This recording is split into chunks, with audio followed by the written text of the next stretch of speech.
Student, আজকে তোমাদের ট্যাক্সেশনের exam ছিল, ঠিক আছে? অনার্সের এক্সামটা হয়ে গেল, তোমাদের 10টা থেকে 1টা অবধি পরীক্ষা ছিল। তোমাদের পরীক্ষা কেমন হলো তোমরা অবশ্যই কমেন্ট বক্সে কমেন্ট করে জানাও। তোমরা অবশ্যই কমেন্ট বক্সে কমেন্ট করে জানাও তোমাদের পরীক্ষাটা কেমন হলো, ঠিক আছে? আমরা যে বিগত কয়েকদিন ধরে আমরা তোমাদের জন্য যতটা পেরেছি সাহায্য করেছি। তোমরা দেখেছো সমস্ত ভিডিও আমরা ফ্রি করে দিয়েছি। আমরা ফাইনাল টাচ আপলোড করেছি প্রতিটা টপিকের উপর একটা একটা করে। আমরা ফার্স্ট ট্র্যাক রিভিশন ক্লাস করেছি, ফার্স্ট ইয়ার পেপার সলভ করেছি, সমস্ত জিনিস করেছি, সাজেশন প্রোভাইড করেছিলাম। তো তোমরা কতটা বেনিফিটেড হয়েছো তোমরা অবশ্যই কমেন্ট বক্সে কমেন্ট করে জানাবে, ঠিক আছে? আর তোমরা যদি চাও এই পেপারের সলিউশন, এই পেপারের যদি কারেক্ট সলিউশন চাও, তো তোমরা যদি অবশ্যই কমেন্ট আসে এবং এই ভিডিওতে যদি প্রচুর লাইক আসে, তাহলে অবশ্যই কিন্তু এই পেপারের সলিউশনটা আমরা অবশ্যই রেডি করব, ঠিক আছে? তো চলো, সময় নষ্ট না করে পেপারটা দেখে নিই, পেপারটা অ্যানালাইজ করে নিই, পেপারটা কেমন ছিল। সত্যি পেপারটা কি খুব হার্ড ছিল, নাকি পেপারটা কি খুব ইজি ছিল, নাকি পেপারটা একটু ট্রিকি ছিল, অ্যাভারেজ পেপার ছিল, কোনটা ছিল? তো সেটা তোমরাই বলে কমেন্ট বক্সে কমেন্ট করে তোমরা বলে পেপারটা তোমাদের কেমন গেছে, ঠিক আছে? পেপারটা তোমাদের কেমন গেছে তবু আমি বলবো যে সিউ ঠিকঠাক কোশ্চেন করেছে, ঠিকঠাক কোশ্চেন করেছে, সিউ ঠিকঠাক কোশ্চেন করেছে। অন্যান্য সেমে সিবিসিএস যে লেভেলে কোশ্চেন করে তার তুলনায় আমি বলবো ঠিকঠাক কোশ্চেন করে। দেখো, প্রথমে যেটা আমি আগেই বলেছিলাম, গ্রুপ এ থেকে তোমাদের 5 নম্বরে 3টে করতে হবে, ঠিক আছে? 5টা দেবে। তো দেখো কোশ্চেনটা, প্রথম কোশ্চেনটা একদম ইজি কোশ্চেন এবং ক্লাসে বারবার করানো, এবং লাস্ট আমরা সাজেশনেও এটা বলেছিলাম কোন টাইপের কোশ্চেন পরীক্ষায় আসবে, হেডস অফ ইনকাম কোনটা কোন হেডে আসবে।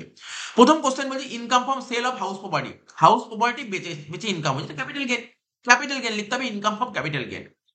তারপর হচ্ছে salary receive firm by a partner, এটা পিজিইপি তে আসবে, পিজিবিপি তে আসবে। Next, monthly pension receive by a retired person, income from স্যালারিতে আসবে। নেক্সট বলছে alumni association of ex students, এটা AOP or BOI, association of person আর বডি অফ ইন্ডিভিজুয়াল আসবে। রামকৃষ্ণ মিশন, এটা হচ্ছে আর্টিফিশিয়াল জুরিডিক্যাল পার্সনে আসবে। ব্যাস, 5 নাম্বার সিকিউর হয়ে গেল। তারপর তো একদম নর্মাল অঙ্ক দিয়েছে, একদম এটা অ্যামেন্ডমেন্ট বলা যে সামটা ছিল না, যে আমরা করেছিলাম ক্লাসে ক্লাসে অ্যামেন্ডমেন্ট বলা সাম, যে সিআই মানে সিটিজেন অফ ইন্ডিয়ার যে অঙ্কটা করেছিলাম, মনে করার চেষ্টা করো, সেই অঙ্কটা দিয়েছে, সেই অঙ্কটা তুলে দিয়েছে, পুরো পুরো কপি কপি পেস্ট অঙ্ক, ঠিক আছে? তো তো এই অঙ্কটা তো এখন মুখে তো বলা সম্ভব নয়, এটা কি হবে? হ্যাঁ, এই যদি কারেক্ট, আমি বারবার বলছি, যদি এর কারেক্ট সলিউশন চাও তাহলে তোমরা অবশ্যই কমেন্ট বক্সে কমেন্ট করবে, আমি এর অ্যান্সার আপলোড করে দেবো। 3 নম্বর কোশ্চেন দেখো, প্রথম দুটো কোশ্চেন পুরো কমন, দুটো কোশ্চেন পুরো common. 3 number question, tax planning, what is tax planning? দেখো আমার থিওরির সাজেশন লেখা ছিল, 3টেই কোশ্চেন দিয়েছিলাম তো না আমি? ট্যাক্স প্ল্যানিং, ট্যাক্স অ্যাভয়েডেন্স, ঠিক আছে, আর ট্যাক্স ইভাশন, 3টে কোশ্চেন দিয়েছিলাম। দেখো কোশ্চেন চেপে দিয়েছে। ট্যাক্স প্ল্যানিং কাকে বলে 2 নাম্বার, আর বলেছে ট্যাক্স অ্যাভয়েডেন্সের সঙ্গে ট্যাক্স ইভাশনের পার্থক্য। তো একদম সিম্পল কোশ্চেন তুলে দিয়েছে, 3টে কোশ্চেন পুরো কমন, ঠিক আছে? যদি কেউ থিওরি লিখতে নাও পারো, 4 অঙ্কটা করো, এগ্রিকালচার ইনকাম কত সোজা অঙ্ক দিয়েছে। বলেছিলাম 5টা পয়েন্ট দেবে, লিখতে হবে ইয়েস অর নোতে লিখতে হবে, কোনটা এগ্রিকালচার, কোনটা অ্যাগ্রো ইনকাম, কোনটা নন অ্যাগ্রো, এগ্রিকালচার কোনটা, non agriculture income. Dividend receive from a company whose entire income constitute agriculture, এটা নন এগ্রিকালচার ইনকাম হবে। Profit earn from sale of agriculture land, এটা নন এগ্রিকালচার ইনকাম হবে। Interest on capital receive by a partner from the firm whose entire income constitute agriculture income, এটা correct answer হবে agriculture income. Rent receive from a land situated in India which is used for agriculture purpose by the tenant, এটা বুঝতেই পারছি agriculture income হবে, ঠিক আছে? তার মধ্যে income from sapling and seeding grown in nursery, এটা এগ্রিকালচার ইনকাম হবে। তাহলে প্রথম দুটো নন এগ্রিকালচার, তারপরে 3টে এগ্রিকালচার, ব্যাস 5 নম্বর পেয়ে গেলে। দেখো 5 নম্বরে 3টে করতে হবে। তো দেখো প্রথম 4টে কোশ্চেনই তুমি বুঝে গেলে কি হবে। দেখো 5এর কোশ্চেনটা দেখো, এই তো আরো সোজা কোশ্চেন, ক্যাপিটাল গেনের অঙ্ক দিয়েছে। মনে করো ক্যাপিটাল গেনের আমি ফাইনাল টাচে লাস্ট যে অঙ্কটা করেছিলাম, মনে করার চেষ্টা করো, ফাইনাল টাচে যে লাস্ট অঙ্ক করেছিলাম, স্টাম্প ডিউটির অঙ্ক করেছিলাম, ঠিক আছে? এই দেখো এখানে স্টাম্প ডিউটির অঙ্ক করেছিলাম, স্টাম্প ডিউটির অঙ্ক দিয়ে দিয়েছে। বারবার করে বুঝিয়েছিলাম, যারা ওই ভিডিওটা দেখে গেছো তারা তো বিশাল বেনিফিট, আমি একদম শিওর, যারা ওই ভিডিওটা দেখে গেছো ফাইনাল টাচের যে ক্যাপিটাল গেন যারা দেখে তার বিশাল বেনিফিট হয়েছে, এবং তারা এই অঙ্কটা ফুল মার্কস নিয়ে 5-এ পাস পাবে, কেউ আটকাতে পারবে না। সেকশন 50C তে বলা ছিল, একদম 50C, কিন্তু লেটেস্ট অ্যামেন্ডমেন্ট আমি বুঝিয়ে দিয়েছিলাম, ঠিক আছে? স্ট্যাম্প ডিউটি वाला সাম, ঠিক আছে? আশা করি এই অঙ্কটা পেরে গেছো। আমি বারবার বলছি, এর কারেক্ট সলিউশন যদি তোমরা চাও তাহলে কমেন্ট বক্সে কমেন্ট করবে, আমি অবশ্যই সলিউশন করে 5-10 মিনিটের একটা ভিডিও করে আপলোড করে দেবো। তাহলে আমাদের গ্রুপ এ থেকে 5টা কোশ্চেন এসেছিল, 5টা কোশ্চেন দিয়েছিল, 3টে অ্যাটেন্ড করতে হবে। তোমরা 4টে কোশ্চেনই পারবে, 4টে কোশ্চেনই পারবে। আমাদের কোচিংয়ে যারা তো 4টে কোশ্চেনই পারবে। থিওরি তো বলেছিলাম তোর অঙ্ক পারলে থিওরি লিখবি না, চলে আসো গ্রুপ বি। গ্রুপ বি থেকে তোমার 10 নম্বরে 3টে করতে হয়, 5টা দিয়েছিল। দেখো প্রথমে একটা থিওরি, এ থিওরি বাদ দাও, ধরুন এই বলিও নি এই থিওরি করতে, আমি বলিনি এই থিওরি করতে, তো দরকার নেই। বাকি 4টের মধ্যে 3টে দেখি কেমন কোশ্চেন এসেছিল, পারার মতন কিনা। আদার সোর্স 10 নম্বর দেবে বলেছিলাম, দিয়েছে। ফ্যামিলি পেনশন 5,000 টাকা করে প্রতি মাসে পেয়েছো, 5,000 ইন্টু 12 60,000 টাকা। এর থেকে তুমি এক্সামশন নেবে, তোমার 60,000-এর 1/3 20,000, আর ম্যাক্সিমাম লিমিট 15,000 টাকা, ব্যাস হয়ে গেল। এই অ্যাডজাস্টমেন্টটা কতবার বলেছিলাম যে নতুন একটা অ্যামেন্ডমেন্ট এসছে ডিভিডেন্ড ফ্রম ইন্ডিয়ান কোম্পানির একটা ডিডাকশন বা এক্সেমশনের ব্যাপারে। ম্যাক্সিমাম হবে 20% অফ ডিভিডেন্ড ইনকাম। ঠিক আছে, তুমি ইন্টারেস্ট কত, এই কালেকশন চার্জেসটাও বেকার, এটা কোনো খরচাটা বাদ যাবে না। এই যে 2,200 টাকা, এই যে 2,200 টাকা ইন্টারেস্ট পে করছো, 2,200 টাকা, আর 10,000-এর 20% মানে 2,000 টাকা। তাহলে তুমি 10,000 থেকে 2,000 টাকা বাদ দিয়ে 8,000 টাকা আসবে, এটা কিন্তু 8,000 টাকা আসবে। ঠিক আছে, এটা 8,000 টাকা আসবে। রিসিভ ফ্রম ইন্টারেস্ট 5,000 টাকা on post office savings bank single account, 3,500 টাকা ছাড় পাওয়া যায়, এখানে 1,500 টাকা আসবে। Rent by way of letting plant and machinery, এ তো বারবার কপি পেস্ট অঙ্ক, পুরো কপি পেস্ট। আমরা মক টেস্ট মানে 2টো অঙ্ক করেছিলাম, income and expenditure, sorry, income from other সোর্সের, ওই 2টো অঙ্ক যে করে গেছে ওর মধ্যে থেকেই তো কপি পেস্ট অঙ্ক। দুটোও দরকার নেই, প্রথম অঙ্কটা যে করে গেছে তার কপি পেস্ট ছিল অঙ্কটা, পুরো কপি পেস্ট। ঠিক আছে, তো তো দেখো 2,40,000 টাকা ইনকাম, এর থেকে রেন্ট কালেকশন চার্জেস 15,000 টাকা বাদ দেবে, ইন্স্যুরেন্স প্রিমিয়াম 6,000 টাকা বাদ দেবে, আর ডেপ্রিশন 36,000 টাকা বাদ দেবে, ব্যাস হয়ে গেল। উইনিং ফ্রম লটারি 70,000 ইন্টু 100/70, ঠিক আছে, 1,00,000 টাকা হয়ে গেল অ্যান্সার। তো হয়ে গেল, এখানে তো সবাই পারবে। 2 2 4 5 2 7 8 ইজি পেয়ে গেলে। এবার 2 নম্বর দেখো, এই অঙ্কটা এত সুন্দর অঙ্ক দিয়েছে কি বলবো, ক্লাসে বারবার করানো। সেকশন 25 এতে বলা ছিল, ঠিক আছে, recovery of unrealised rent and ADR rent, recovery of ADR rent কি হবে, তুমি রেন্ট রিকভার করেছো কত, 60,000 টাকা রিকভার করেছো, তার থেকে 30% ছাড় পাওয়া যায়, ঠিক আছে, স্ট্যান্ডার্ড ডিডাকশন। তা 60,000 30% কত, 3 6 18, 18,000, 60 থেকে 18 বাদ দিলে 42,000 টাকা কারেক্ট অ্যান্সার। এখানে কি সব বেকার কথা বলেছে, এর কোনো মানে নেই, এর কোনো মানে নেই, ঘাবড়ার জন্য দিয়েছে, বাট এটা আমাদের নোটে বলা ছিল, নোটে বলা ছিল। ঠিক আছে, বলছে যে তুমি যে এই টাকাটা যে রিকভার করবে সেই সময় তুমি বাড়ির মালিক হও বা না হও কোনো ম্যাটার করে না। তুমি যেদিন টাকা রিকভার করেছো তার আগে বাড়িটা বেচে বেচে দিয়েছো। ট্যাক্সের লতে না বলাই ছিল তুমি কবে বাড়িটা বেচে, মানে যেই দিন তুমি রিকভার করছো টাকাটা, রেন্টের টাকাটা, এরিয়ার রেন্টের টাকাটা তুমি যে রিকভার করছো, সেই দিন তুমি বাড়ির মালিক থাকো বা না থাকো এটা কোনো ম্যাটার করে না। ট্যাক্সেবল অ্যামাউন্ট হবে কত, 60 থেকে 18 বাদ দাও, 42,000 টাকা, 42,000 হবে এটার অ্যান্সার। নেক্সট, তাহলে কটা কটা কোশ্চেন পেরে গেলে দেখো, একটা কোশ্চেন, 3টে করতে হবে, একটা কোশ্চেন পেরে গেলে। এবার দেখো 8এর দাগের অঙ্কটা, এটা রেন্ট আরএফ এর অঙ্ক দিয়েছে, খুব সুন্দর অঙ্ক দিয়েছে। ভরতপুর সিটি দিয়েছে, ভরতপুর, এবং ভরতপুরের জনসংখ্যা বলেছে 23 লাখ, ভরতপুরের জনসংখ্যা বলেছে 23 লাখ। তো সুন্দর অঙ্ক দিয়েছে, একদম সুন্দর অঙ্ক দিয়েছে, কোনো সমস্যা নেই। তাহলে তুমি যখন করবে স্যালারিটা করবে, তো আরএফ এ কত স্যালারি বের করতে হবে, বেসিক স্যালারি নেবে 30,000 ইন্টু 12, ঠিক আছে, ডিএ নেবে 10,000 ইন্টু 12 ইন্টু 40%, ঠিক আছে, বোনাস নেবে 24,000 টাকা। এই 3টে নিয়ে তোমার স্যালারি বেরিয়ে যাবে। এবার স্যালারি দুটো পার্ট করবে, একটা 5 মাস বের করবে, একটা 7 মাস বের করবে, ঠিক আছে। এবার ভরতপুরের জনসংখ্যা 23 লাখ, তাহলে আমাদের নোট সুন্দর করে বলা ছিল, ঠিক আছে, যে নোট বলা ছিল সেই নোটটা তোমাকে ফোকাস করতে হবে। অর্থাৎ ওল্ড নিয়মে হবে তোমার 10%, ঠিক আছে, ওল্ড নিয়মে হবে 10%, কারণ ওল্ড নিয়ম বুঝতেই পারছো, ওল্ড নিয়ম কি ছিল, 7.5%, 10%, 15%, তাহলে এখানে 10% হবে, কারণ 25 লাখের নিচে জনসংখ্যা আছে, পপুলেশন 23 লাখ, ঠিক আছে, তো 10% ওল্ড নিয়মে। এবার নিউ নিয়মটা করবে, নিউ নিয়ম কি ছিল, নিউ নিয়ম ছিল 5 7.5 10, তো এখানে 7.5% হবে নিউ নিয়মে। তো করে দেবে, এটা যখন ক্লাসে যখন আমি অঙ্ক করবো তোমরা যদি চাও তখন আমি সলিউশন, কারেক্ট সলিউশন করে দেখাবো, একদম সোজা অঙ্ক ছিল, এই অঙ্কটা একদম সোজা অঙ্ক ছিল। তাহলে এইটুকু করলে 5 পেয়ে গেলে। যেমন 3 নম্বরে একটা ছোট্ট একটা অঙ্ক দিয়েছিল, দেখো কি বলছে, Soumaditya is working in ABC company limited, the company purchase motor car, এত তারিখে মোটর কার কিনেছে, 1/10/21 মোটর কার কিনেছে, ফর 7,50,000 অ্যান্ড 1/1/24 মোটর কারটা বিক্রি করে দিয়েছে, ঠিক আছে, তো মোটর কারটা বিক্রি করে দিয়েছে 2,80,000 টাকা দিয়ে। বুঝছে ট্যাক্সেবল পারচেজ কত হবে, একদম সোজা অঙ্ক দিয়েছে, কিচ্ছু নেই। 1/10/21 তুমি মোটর কারটা কিনেছো, তাহলে 1/10, এবার মোটর কারের উপর না 20% ডেপ্রিসিয়েশন, এটা মাথায় রাখবে, মোটর কারের উপর কত পার্সেন্ট ডেপ্রিসিয়েশন হয়, 20% ডেপ্রিসিয়েশন হয়। তাহলে তুমি কি করবে, ওই 7,50,000 থেকে তুমি 20% ডেপ্রিসিয়েশন বাদ দেবে, তাই না। 1/10/21, 1/10/21 ছিল তোমার কত, 7.5 লাখ টাকা, তার থেকে ডেপ্রিসিয়েশন 20% বাদ দেবে, করে যেটা হবে সেটা হবে 1/10/22, ঠিক আছে, তো 1/10/22 হবে। তুমি বিক্রি করেছো কত, এরকম ভাবে আবার 20% বাদ দেবে, ডিমিনিশিং ব্যালেন্সে করবে, 1-10-23 হবে, ঠিক আছে তো? তো 1-10-23 বেরিয়ে গেল তোমার 1-1-24, তাহলে ওই আর ডেপ্রিসিয়েশনটা করতে হবে ফুল কমপ্লিটেড ইয়ার, মানে তুমি যদি পার ইয়ার ইউজ করো তার উপর ডেপ্রিসিয়েশন হয় না। যে ভ্যালুটা বেরোবে 2 বছর ডেপ্রিসিয়েশন বাদ দেবে, বাদ দিয়ে যে ভ্যালুটা বেরোবে তার থেকে 2,80,000 টাকা বাদ দেবে, প্রাইভেট ট্যাক্সেবল পার পেয়ে। সিম্পল অঙ্ক দিয়েছিল 3 নম্বর, একদম ইজি অঙ্ক ছিল। তো যে কোয়েল রিসিভ হোস্টেল অ্যালাউন্স, আর হোস্টেলে পড়াশোনা করলে কত টাকা ছাড় পাওয়া যায়? 300 টাকা করে প্রতি মাসে। তাহলে কি হবে? তুমি বুঝতে পারছো 3জন চিলড্রেন 500 টাকা পার চাইল্ড, তাহলে বুঝতেই পারছো 500 × 12 × 3 মাইনাস এক্সেমশন নিয়ে নেবে তুমি কত? 300 × 12 × 2, কারণ ম্যাক্সিমাম দুজনের জন্য ছাড় পাওয়া যায়। তাহলে তুমি দুটো অঙ্ক কিন্তু পুরো হুবহু কমন পেরে গেলে।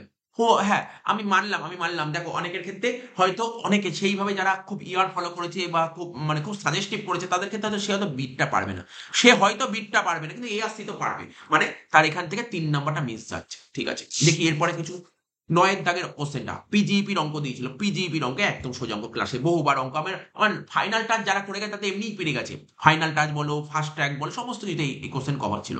একদম পুরো কপি পেস্ট কোশ্চেন ছিল, পুরো কপি পেস্ট কোশ্চেন ছিল। বিয়ের দাগে দেখো অঙ্কটা দিয়েছে, ওটা তো 7 নাম্বার হয়ে গেল। এবার 3 নম্বরে কি দিয়েছে? ওই যেটা বলেছিলাম পিজিইপিতে, এটা কি অ্যালায়েবল নাকি disallowed expenditure. Cost of land purchase for carrying, এটা আমি বলেছিলাম সাইন্টিফিক রিসার্চ সেকশন 35-এ বলে দিয়েছে যে ল্যান্ডের উপর কোনো খরচা করলে কোনো ডিডাকশন পাওয়া যায় না, কোনো ডিডাকশন পাওয়া যায় না। ঠিক আছে, মেশিন 1 লাখ টাকা দিয়ে পারচেস করে ফর সাইন্টিফিক রিসার্চ, পুরো 1 লাখ টাকায় তুমি এক্সামশন নিয়ে নেবে, মানে 100% ছাড় পাবে। আর সাপ্লায়ারকে তুমি 25,000 টাকা পে করবে, কালকেও বললাম তোমার যদি 10,000 টাকার বেশি যদি পেমেন্ট করো তাহলে কিন্তু পুরো পুরো পুরো পুরো 100% ডিসঅ্যালাউড এক্সপেন্ডিচার কি হবে? 100% কিন্তু ডিসঅ্যালাউড এক্সপেন্ডিচার হবে। ঠিক আছে, পুরো কিন্তু 100% ডিসঅ্যালাউড হবে। ঠিক আছে, তো এটা কোন সেকশনে বলা ছিল? 40A3-তে। ঠিক আছে, এই সেকশনে বলা ছিল, তো বলে দিলাম 3টে পয়েন্ট। নেক্সট, হাউস প্রপার্টি থেকে বলছি। হাউস প্রপার্টি কি বলবো বলে 12-এর অঙ্ক তুলে দিয়েছে গ্যাপ, 12-এর বাচ্চারা করবে এই অঙ্কটা, 12-এর বাচ্চারা করবে, যে পরীক্ষা হলো কিছুই না ওটা করে দেবে। এত সোজা অঙ্ক দিয়েছিল গ্যাপ, এটার বলার দরকার নেই আনসারটা। ঠিক আছে তো? আচ্ছা,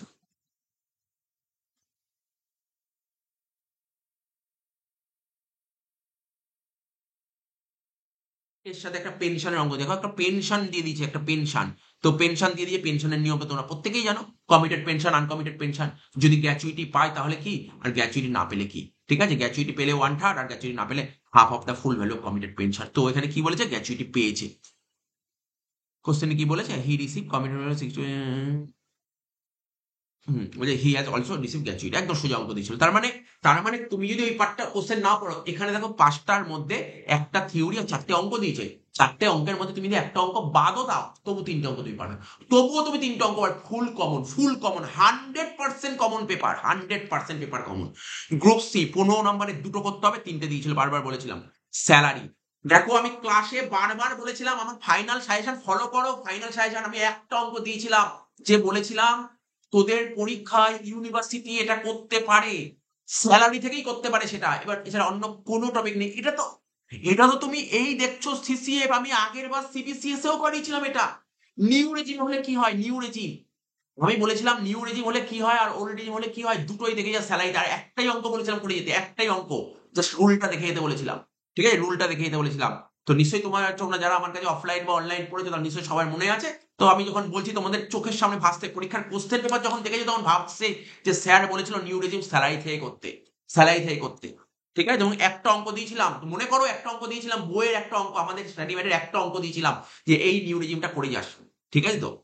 আচ্ছা, তো দেখো কোশ্চেনটা তো একদম দিয়েছে তোমাকে ওল্ড রেজিম, প্রথমে তো তুমি পুরো ওল্ড রেজিমে নামাবে, তারপর নিউ রেজিম হলে কি হতে পারে অ্যান্সারটা। ঠিক আছে, সেটা করো। তো দেখো কি বলেছে, বেসিক স্যালারি দিয়ে দিয়েছে, ডিএ বলে দিয়েছে, ডিএ বেসিকে 60% নেবে। আর 40% ব্যাপারটা কি, যখন তুমি ক্যালকুলেশন করবে, ধরো এইচআরে করলে বা প্রভিডেন্ট ফান্ড করলে তখন কিন্তু ওই ডিএ যেটা বেরোলো তার 40% নেবে। ঠিক আছে তো? এইচআরে দেখো কি দিয়েছে, কোথায় বাড়ি, কলকাতা, একদম নর্মাল দিয়েছে।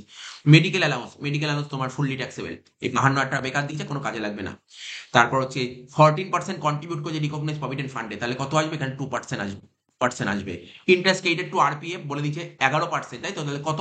9.5-এর বেশি কত? ধরো 1.5%, তাই তো? 10, 11, 1, 1.5, 1.5%, তার মানে 5,88,000 ইন্টু 1.5/11 হবে। ইলেকট্রিক বিল 32,000 টাকা, তার মধ্যে 12,000 টাকা হি পেড অ্যান্ড ব্যালেন্স মালিক পে করছে, মানে এখানে 20,000 টাকা আসবে। কারের নিয়ম বারবার শিখেছি, কি হয়, কার কি বলেছে, 20 HP কার প্রোভাইড করা হয়েছে, কে কার প্রোভাইড করেছে, কে মালিক প্রোভাইড করেছে, কি পারপাস ইউজ হয়, বোথ পারপাস ইউজ হয়েছে, ঠিক আছে তো। রানিং আর maintenance expense made by the employer, তাহলে কত হবে, 20, মানে 16 বেশি হচ্ছে, তার মানে কি হবে এটা 2400 প্লাস 900 ইন্টু 12, মানে 39,600 হবে। এলআইসি প্রিমিয়ামের টাকাটা কে দিয়ে, মালিক দিয়েছে, পার কিটসে আসবে। প্রফেশনাল ট্যাক্স পার কিটসে আসবে। সিম্পল অঙ্ক দিয়েছিল, একদম সিম্পল অঙ্ক, কিছু ছিল না, সিরিয়াসলি বলছি, বিশ্বাস করো কিচ্ছু ছিল না। তোমরা যারা একটু ক্লাস করে গেছো, আমাদের ক্লাস অনলাইন অফলাইন যারা পড়েছো, তো পরীক্ষা সবার ভালো গেছে। যারা আমাদের কাছে ক্লাস নাও নি, অথচ আমাদের ভিডিও ফোকাস করে ঠিকঠাক ভাবে ফোকাস করেছিল, ঠিক আছে, তারা তো ভালোই গেছে, তাদের পরীক্ষা ভালোই গেছে। তোমরা অবশ্যই কমেন্ট করো, তোমরা অবশ্যই কমেন্ট করে জানিও যে তোমাদের পরীক্ষা কেমন হলো। আর আমাদের সাজেশন থেকে বা আমাদের লাস্ট মিনিট যে এত লেবার দিয়েছি, তোমরা কতটা বেনিফিটেড হয়েছো, ঠিক আছে, তোমরা অবশ্যই জানিও। তারপর কি বলছে, তারপরে বলেছে একটা হাউস পার্টি, আমরা 3টে বাড়ি দিয়ে দিই, দেখো 3টে বাড়ি দিয়ে দিয়েছে। তো প্রথমে টেনেন্ট বিজনেস মানে লেট আউট পুরো ছেপে দেবে, তারপর টেনেন্ট রেসিডেন্ট লেট আউট ছেপে দেবে, ওন রেসিডেন্স সেলফ অকুপাইড দিয়েছে, ঠিক আছে তো। অর্থাৎ ন্যাপ থেকে স্টার্ট করতে হবে নীল, এর থেকে যা শুধু একটাই রিয়াকশন বাদ যাবে, ইন্টারন্যাশনাল লোন। তো বলার কিছু নেই, নর্মাল জিনিস দিয়েছে, ঠিক আছে। মিউনিসিপাল ট্যাক্স বলে 10% মিউনিসিপাল ভ্যালু। এই দেখো লোনের অঙ্ক, আমি বারবার ক্লাসে বলেছিলাম ভাই, লোন লোন লোন লোন ভালো করে করবে, প্রি কনস্ট্রাকশন পিরিয়ডের লোন। এবং মনে করো আমি যে ফাইনাল টাচ দিয়েছিলাম হাউস প্রপার্টির, সেখানে দুটোতেই লোন করে, আরে ওই ভিডিওটা যে দেখে গেছে সে তো এমনি হাউস প্রপার্টি পেয়ে গেছে, সে এমনি 15 পেয়ে গেছে, আর দেখতে হবে না, ওই শুধু ওই কতক্ষণের ভিডিও ছিল, 58 মিনিটের ভিডিও, ওই 58 মিনিটস এর ভিডিও দেখলে সে এমনি 15 মার্কস পেয়ে গেছে, 15 মার্কস পেয়ে গেছে 58 মিনিটস এর ভিডিওটা দেখে।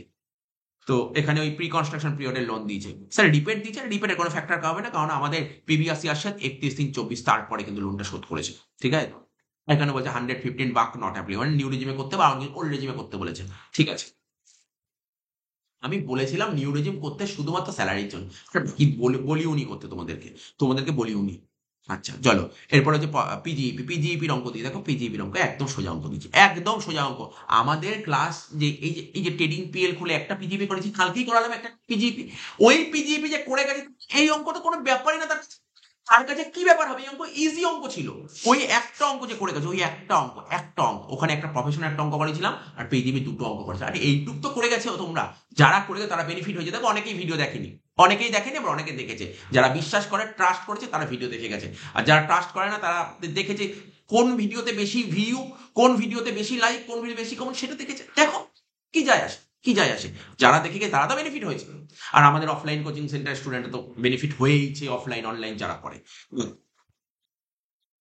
এখানে অ্যাডজাস্টমেন্ট কি বলেছে, ওপেনিং স্টক ওয়াজ ভ্যালু 10% বিলো কস্ট, করানো ছিল কালকের পয়েন্টে। সেলস এর অ্যাডজাস্টমেন্ট করানো ছিল কালকে যে ফাইনাল টাস্ক দিয়েছিলাম। তারপর বলছে জেনারেল এক্সপেন্সেস যত টাকা ছিল, তারপর 5,000 টাকা ফাইন পেড, এটাও বারবার বলেছিলাম। এই পয়েন্টগুলো সব common, depreciation as per IT rules common. তারপর অফ দ্য ডেপ্ট রিকভার্ড, কোশ্চেনটা ট্রিকি দিয়ে দিয়েছে, ঘুরিয়ে দিয়েছে, বাট এই ট্রিকিটাও তোমাদের কাছে লাগবে না যদি কালকে ফাইনাল টাচ করে যাও, কারণ এখানে বলেছে 2,000 টাকা অ্যালাউ, ব্যাড ডেট রিকভার যত টাকা রিকভার, তার মানে 2,000 টাকা অ্যালাউড, তাহলে অ্যালাউড নয় কত, ডিসঅ্যালাউড কত, 3,000, তা 3,000 আসবে এখানে। ডোনেশনের কথা বলে দিয়েছে, আর বলছে theft of cash from cash box 2,000 was not debited two PL, একদম সোজা অঙ্ক দিচ্ছে। তো তোমাদের পেপার কেমন গেছে, পেপার কতটা ভালো গেছে, তোমরা অবশ্যই কমেন্ট বক্সে কমেন্ট করে জানাও কার কেমন পরীক্ষা হলো। আর তোমরা আমাদের ভিডিও থেকে, আমাদের চ্যানেল থেকে কতটা বেনিফিটেড হয়েছো, তো তোমরা অবশ্যই কমেন্ট বক্সে কমেন্ট করে জানিও, ঠিক আছে। তো যদি ভিডিও থেকে যদি একটু উপকার হয়, তাহলে তোমরা অবশ্যই লাইক করো এবং কমেন্ট করো, পজিটিভ কমেন্ট করো, ঠিক আছে। তো চলো এই ভিডিওতে এখানেই শেষ করছি, আমরা আবার হাজির হবো, টাটা বাই বাই, ধন্যবাদ।